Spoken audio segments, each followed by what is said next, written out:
嗨，欢迎大家回到 Gina TV。续上次我们拍摄过有关于眉形对男生的运势，有非常多女性敲完，所以今天呢，我们再拍一集有关于女生呢，她的眉形对她的面相学呢有什么样子的影响。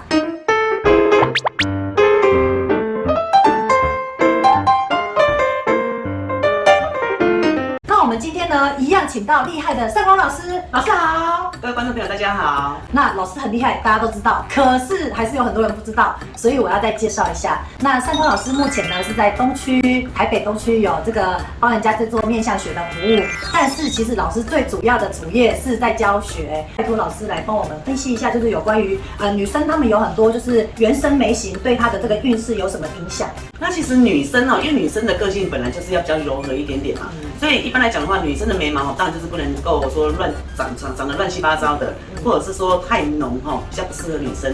所以女生的话，眉毛的话柔顺的话，个性会更柔和一点点。还有一个状态就是说，眉毛如果说女生的话，眉头有过这个眼睛头，然后眉尾又有收尾的话，过眼睛尾的话，这样的女生的话，她比较会持家，而且会对老公比较好。就比较在感情上面的话，他会比较有头有尾的，然后跟家人的相聚也会比较和乐啊。可是老师有很多人不是长你说的那样有头有尾嘞，对，因为我看到有很多女生是，例如说这个眉毛很开呀，或者是就是只有一段的。我觉得其实有蛮多这样的哎。是，一般来讲的话，我们的眉毛好像我们的手指头，自己的手指头。在放在这个中间的话，它是要开差不多2指的宽度，对，2指的宽度是刚刚好的。那如果说你的眉头的话是开到2指半以上的话，他做事情的话他会太随性，然后凡事可能就不懂得去思考。那别人可能找他做什么东西他不懂得去拒绝别人啊，就是人家讲的就是说然后这样子，什么东西就随性这样子。会不会大神经？会对，因为他就不懂得思考了嘛，所以他就是像你所讲的，他会大神经。会不会把显外？也会，对不对？而且也会有点白目。老师，我怎么觉得好像在讲我嘞？好，老师，我们来看一下后面这张图。好，我来讲一下，就是说老师的意思是什么？就是说，通常我们会看眼角上去，就是通常低于就是少于眼角以外的，通常都会比较偏向太开。对，我们要怎么样来改善这个东西啊？其实很简单啦。那像俊的老师都会的嘛，把眉头往前，把眉头往前面调就好了嘛，把它调到你的眼睛头就好了。对。那把我们的这一个不好的东西把它改善。那改善的时候，你每天照着镜子的话，它会反射你内心嘛。那你的个性上面以后你就变成说，别人找你的时候你就懂得说要拒绝别人不然就会变成一种情形人家借钱然后跟你借钱，你就说好随便所以借钱要找那个开一点的借。对，借钱要找那种这个地方要开3指的人，他什么东西都借给你。小编已经举手了，等一下跟他借钱。是，因为刚开始我们要做这个主题的时候，我就觉得这主题好像跟我有点像，可是我已经好久没有看到我眉毛开，因为我很早就有把眉头做出来了。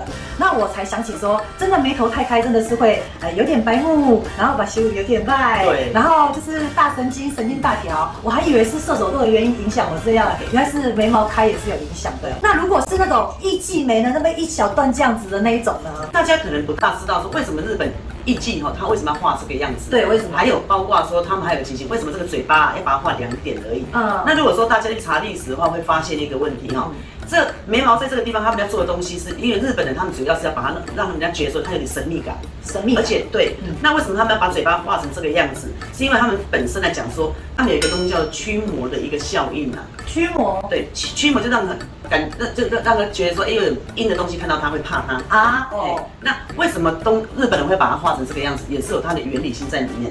那你看把它反射在我们正常人来讲一个女生长得漂漂亮亮的，对，可是她什么都没有，就长得像柴犬一样2点的。2点，对。那柴犬倒是很可爱啦，可是长在人的脸上就不好了嘛，感觉上它会比较阴沉的那一种，让人家觉得它个性有点怪异。我只是觉得有点丑。对，其实我是当然一定丑的啦，对，因为长在那个地方像柴犬不好看嘛。眉形不眉形的，是，其实大家都误会一件事情，说不要常以貌取人。可是其实事实上，我们现在来讲现在的社会你能够不以貌取人吗？如果说你用这样的眉毛去看人的话，你要跟他谈业务，我跟你讲，这个业务可能谈不起来因为人家看你这2个眉毛就怪怪的，感觉不好啊。对啊，怪怪的。眉毛一定要有头有尾嘛。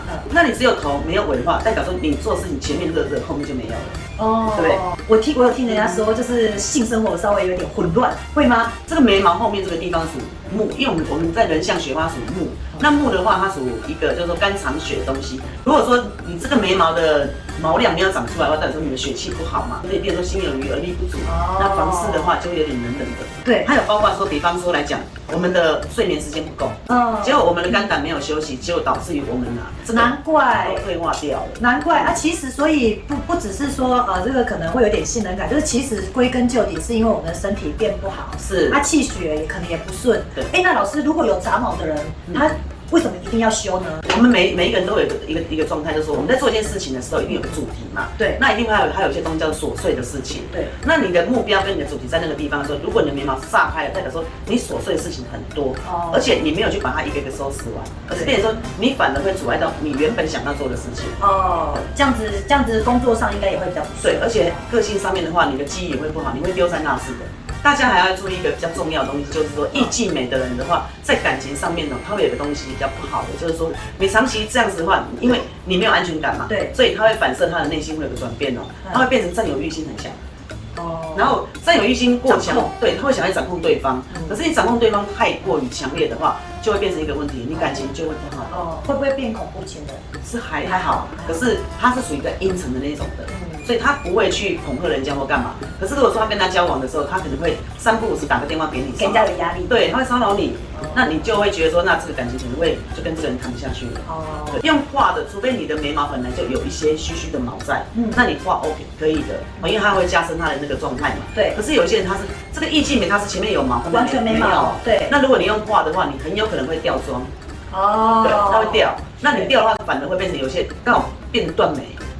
对哈，对，漂眉的动作来做的话哈，那如果说它可以维持1年到2年的时间，我建议哈，其实可以做漂眉。与其说这样子的话，不如说把它花一点小钱，然后1、2年的时间把它维持住，有点像在做医美的概念。对，那有些人他可能会觉得说那我们要花很多钱，其实我个人是觉得说，你放在那个地方破财不如把那个钱拿来真的，谢谢老师今天跟我们分享有关于女生的这个眉毛，因为多数来讲有很多女生的眉毛就是要么就是像后面没有的那种艺伎眉，当然艺伎眉这是一个比较极端的案例，但是后面没有人真的是太多了，大概10个里面有6、7个，我就觉得后面都没有。现在人很多，对，那可能真的就像老师讲的，身体的状况是比较不好的，所以容易引起大家有这一类的现象。那再来就是说眉毛太开的，眉毛太开的这个我觉得就是比较偏向天生的，所以这样子的状况也都蛮适合去做一些调整的。对，把它拉过来一点。相信有这样问题的美女们，你们已经知道要怎么处理了哈。好，所以我们今天呢还是非常谢谢善光老师跟我们分享有关于眉毛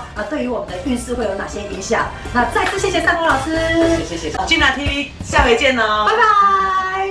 Hello，小天使们，如果你喜欢我的影片，请在下方